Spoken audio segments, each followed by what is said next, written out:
Hi, it's Chef Mike Pangea.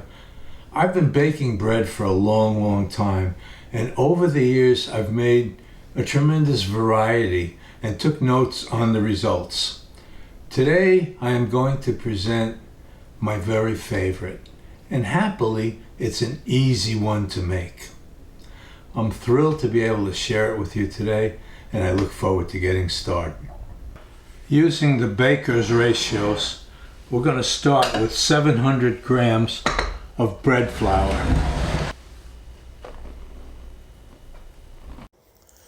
Add 14 grams of salt.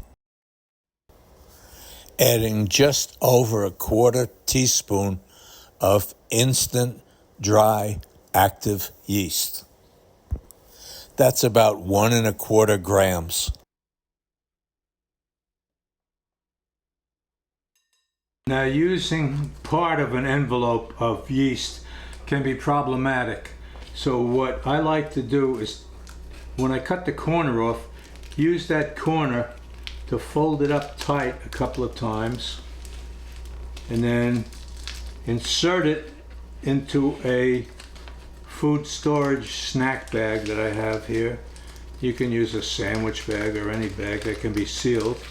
Put it in there, seal it 3/4 of the way, squeeze the air out, and now stuff it into an airtight container and refrigerate it, and it'll be good to fight another day.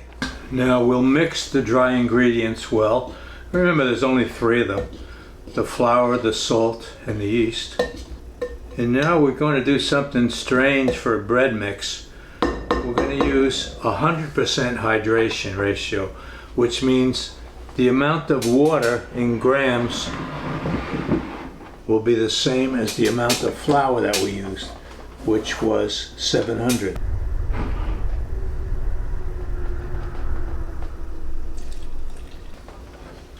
Now we mix that well until all the flour is evenly mixed with the water. This is going to be a very sticky mixture, which is fine because we're not going to have to knead it. It will be very difficult to knead a mixture this sticky. But the good part of it is that the crumb, the internal structure of the bread that we're going to bake, is beautiful.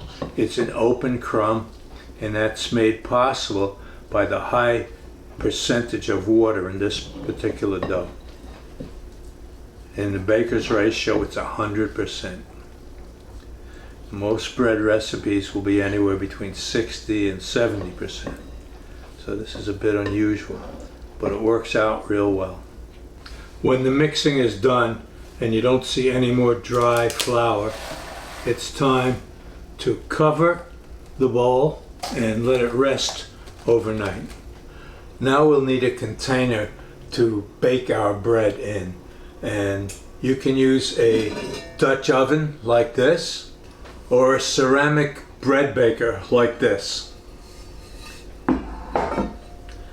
I prefer the ceramic bread baker because it gives me uniform slices along the whole way, rather than a round loaf that you get in a Dutch oven, which gives you slices of all different sizes throughout the loaf. Just my personal preference. Whichever you use, give it a light spray before you fill it with the dough. Remove the plastic sheet. Now pour it into your vessel for baking.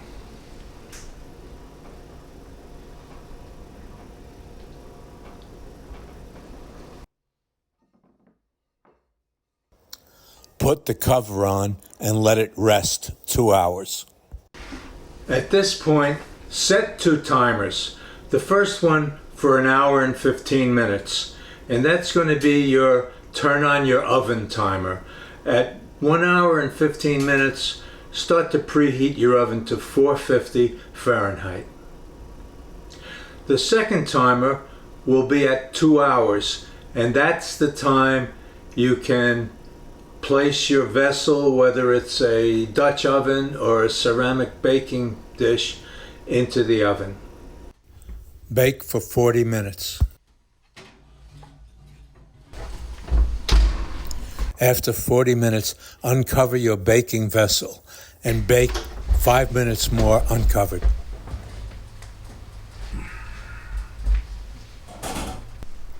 Place the bread on a cooling rack. Once the bread is cooled, you can slice it.